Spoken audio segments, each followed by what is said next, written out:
Paroli ya, jadi gereja ada kayak, berasa sebagai keluarga ya. Jadi ketika bicara soal gereja itu jadi kayak bicara kayak rumah buat, paroli. Thank you. Sebentar saya memastikan, Pak Don ini udah direkod nggak ya? Dari Gatuwari, Rumah untuk Bertumbuh Bersama, Menjadi Dewasa dan Serupa dengan Kristus. Thank you. Jadi tempat ya, wadah di mana orang percaya Iya, berkumpul untuk bisa iya. mempraktekkan dalam tanda kutip ya, karunia yang dikasih Tuhan ya. Setiap karunia yang Tuhan percayakan kepada masing-masing anggotanya gitu. Dijelaskan tentang ketika, Yesus bertanya kepada sedang, apa ya, membangun gerejanya, itu inisiatifnya dari Tuhan sendiri, ya. Ini pernyataan yang buat saya pribadi ini meneguhkan tentang bagaimana ada beberapa metafora yang dipakai oleh Paulus sendiri, ya. Metafora yang dipakai oleh Paulus untuk menjelaskan tentang gereja. Pertumbuhan untuk mencapai kedewasaan dan keserupaan dengan Kristus. Yang ketiga metafora yang dipakai di sini adalah bait Tuhan. Ya, kalau dalam, perjanjian baru kita bisa lihat banyak sekali Paulus menyampaikan bahwa kita ini adalah gereja, sekelompok orang percaya itu adalah bait Tuhan. Jadi ada dasar fondasi yang kokoh. Namanya juga bait. Bait Tuhan itu artinya kayak rumah ya. Tadi ya, tadi yang Bapak Ibu coba kita simpulkan sama-sama tadi juga, mmm, ini yang paling kalau kita lihat konstan di sini bicara soal gereja ada 3 elemen ya kalau bisa kita simpulkan berarti seperti Kristus, selayaknya Kristus dan itu yang merupakan apa ya, sesuatu juga yang ayat ini dan juga bagaimana Paulus membangun gereja, yang ada di zaman Perjanjian Baru itu karakteristiknya apa. Nah, Bapak Ibu sambil mungkin tetap saya, majukan slide-nya, Bapak Ibu tetap bisa buka Alkitabnya masuk, lihat di Efesus 4 ayat 11 sampai 13 karena ini akan, ada banyak pembahasannya mengenai ayat ini. Dan Kristus itu akan menjadi, apa ya, yang utama ya, karakteristik gereja yang sehat itu, Kristus itulah yang menjadi pusat ya, bukan, pemimpinnya ya, bukan, bapak gembala atau mungkin bukan dia yang menjadi kepala dan batu penjuru. 1 Korintus 3 ayat 11 mengatakan, "Sebab tidak seorang pun dapat meletakkan" ya ini sambil kita juga berefleksi ya Bapak Ibu. Yang kami sering sampaikan bahwa jangan sampai, kita, menyatakan bahwa kita memang, banyak sekali activity di gereja, banyak sekali, apa namanya, agenda di gereja, tetapi jangan-jangan yang menjadi dasar dari semuanya itu bukan Kristus lagi, tetapi mungkin ya itu, for the sake of the program kita bikin sesuatu, bukan lagi dasar dan pusatnya atau semua, agenda program di gereja kita tidak lahir dari kesatuan kita dengan Kristus. Nah, itu sudah menjadi tanda tanya buat kita. Jadi sambil Bapak Ibu juga berefleksi. 5 jawatan yang ada di dalam gereja ini kalau kita lihat ya, kita sampai ini kan pemimpin ya, rasul, nabi, penginjil, gembala, pengajar, ya. Itulah mereka itu yang sering disebut pemimpin ya di dalam gereja. Nah, kita akan lihat menarik Bapak Ibu ya, yang ada di dalam ayat 12 ini kata memperlengkapi, ini kata yang sangat dalam. Buat saya ketika arti yang sangat dalam sebenarnya dari arti memperlengkapi tadi yang kalau cuma bicara soal memperlengkapi kayaknya sangat general ya, sangat umum. Tapi ketika lihat lebih detail lagi arti kata katartismos ini ternyata artinya bisa lebih dari itu ya. Memasok keperluan pasukan ya, ya seperti dalam konteks ini akan jadi sesuatu yang luar biasa begitu ya.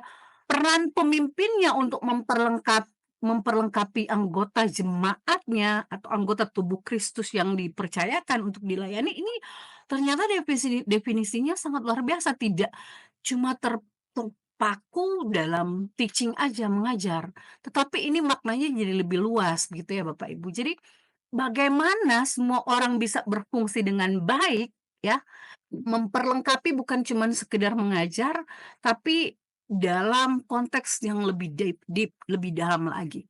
Jadi ini mungkin kita akan melihat sama-sama bahwa kapal dengan segala keperluan berlayar, jadi ada persiapan ya, betul-betul, ada perhatian sih, saya melihat ini kayak tapi yang lebih dalam ini kayak penuh perhatian ya, mmm, memperlengkapi ruang tamu dengan perabotan ini pemimpin juga, punya tanggung jawab untuk ini, eee, menyediakan, memperlengkapi, setiap anggota jemaatnya begitu ya, untuk apa, untuk mereka berfungsi dengan baik ya. Jadi kalau kita lihat setiap karunia yang Tuhan sudah kasih itu kira-kira bisa dipakai untuk apa. Nah, mmm orang-orang, artinya semua orang melakukan pelayanan, berfungsi dengan baik. Kemudian yang terjadi adalah tubuh Kristus itu terbangun, Bapak Ibu. Jadi kita bisa lihat Nak di sini menemukan mungkin kalau Bapak Ibu yang sudah ikut workshop kami di Building Healthy Leaders atau beberapa workshop sebelumnya tentang, bagaimana potret seorang pemimpin yang sehat. Kita lihat di sini bahwa pemimpin itu memang apabila setiap orang di dalamnya berfungsi dengan baik. Gereja yang akan menjadi gereja sehat, menjadi gereja yang dewasa itu adalah ketika ada 4 sisi gereja yang sehat. Ini penjabaran lebih luas dari setiap anggota berfungsi. Tadi kita sudah lihat dari ciri yang pertama, Kristus adalah dasar pusat dari gereja yang sehat. Yang kedua, ciri yang kedua adalah setiap anggota berfungsi. Yang selanjutnya adalah, gambar yang ada di screen ini, kita lihat bahwa itu prinsipnya. Yang kedua, ya kalau kita lihat, jadi wujud dari kasih kita kepada Tuhan, wujud dari kasih kita kepada sesama kita lewat pelayanan kita kepada orang lain, kasih mereka kepada sesama. Apakah di dalam gereja Bapak Ibu, apa yang kami sampaikan malam hari ini, semoga ini juga menolong Bapak Ibu untuk melihat ya, gereja Bapak Ibu sendiri bagaimana. Nah, sudah menjadi sesuatu yang secara konsisten dilakukan, nah dalam hal ini dalam perspektif amanat agung Bapak Ibu. Yang selanjutnya kita akan lihat ciri yang keempat, punya hubungan yang sehat dengan gereja-gereja lain atau dengan tubuh Kristus yang lain yang lebih luas konteksnya. Ini harga mati kalau, orang mana bilang, "Oh harga mati ini." Kalau bicara soal gereja itu, gereja yang sehat itu berjalan dalam tuntunan Roh Kudus dan bersama-sama di dalam di tengah-tengah umat Tuhan untuk bisa gereja itu, melakukan, bagiannya sebagai satu kekuatan yang tidak bisa bahkan oleh alam maut pun sekalipun tidak bisa dikalahkan.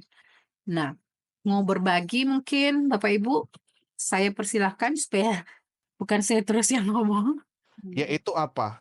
Pengenalan akan Dia, pewahyuan akan siapa Dia.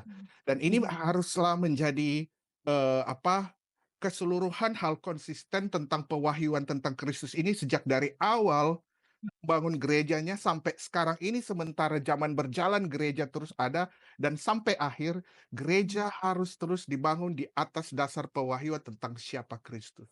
Seperti waktu tadi, Tuhan Yesus katakan kan kepada Petrus, Mhm, "Kamu dapatkan ini dari Bapa, Bapalah yang mengungkapkan, siapkan, memulai ya, atau mendirikan gerejanya di atas siapakah Dia." Jadi sangat penting sekali untuk saat ini juga kita jangan lupa identitas kita dalam sebagai orang percaya adalah Kristus. Makanya kenapa Paulus selalu bilang kan waktu itu pernah ada di satu jemaat, di jemaat mana saya lupa, ada perdebatan sehingga akhirnya banyak orang meninggalkan iman kepada Kristus bahkan mempercayai Kristus lain. Paulus sampai bilang ini, "Aku heran, kenapa kamu sampai meninggalkan imanmu kepada Kristus? Hal-hal yang akan membuat kita menyimpang dari Kristus," gitu loh. Entah itu bahkan di dalam gereja sendiri ataupun melalui di luar gereja. Hidup kita sebagai orang percaya. Saya kira itu yang ingin saya bagikan, yang Tuhan taruh dalam hati saya, yang membuat saya amazing. Dan juga, yang kedua, singkat saja berbicara tentang kepemimpinan. Ketika tadi disinggung tentang kepemimpinan, satu hal panggilan kepemimpinan adalah memberdayakan, bukan memperdayakan. Tadi diingatkan bahwa kepemimpinan adalah servanthood, kepemimpinan adalah melayani, kepemimpinan adalah kita dipanggil memperlengkapi. sharing apa yang boleh, apa, peneguhan-peneguhan dari Mas sendiri kepada pribadi Pak Roli. Terima kasih untuk, sudah berbagi. Jadi mhm, Yang saya merasa ada pemimpin, pucuk pimpinan kami, mhm, sebenarnya dia memiliki saya melihat pemimpin tersebut karena berusaha menjaga kesehatian dan unity dengan mhm, para pucuk pemimpinan yang lain karena beliau bukanlah gembala senior yang sendiri saja. Kan ada gembala sidang satu ya Bu, yang mhm, ya dia mutusin aja, bagaimana mau ya Anda tunduk saja begitu kan ya. mhm, Seperti gembala sidang di mana gembala-gembala di bawahnya ya, kita gereja ini juga kita harus menyiapkan jadi pengantin yang tak bercacat celah, menyiapkan mhm, diri kalau nanti, ada antikristus, ada penganiayaan, bagaimana koridor itu, tidak sampai ke sana begitu, Bu. Sedang diperlengkapi Tuhan, kerja Roh Kudus tadi ya, Bu, Ibu ada bicara ya, tentang Roh Kudus. Nah, mohon, izin pencerahannya Ibu bagaimana dengan ya, situasi yang ada ini supaya saya bisa berdoa dengan lebih baik. Terima kasih, oke. Ibu.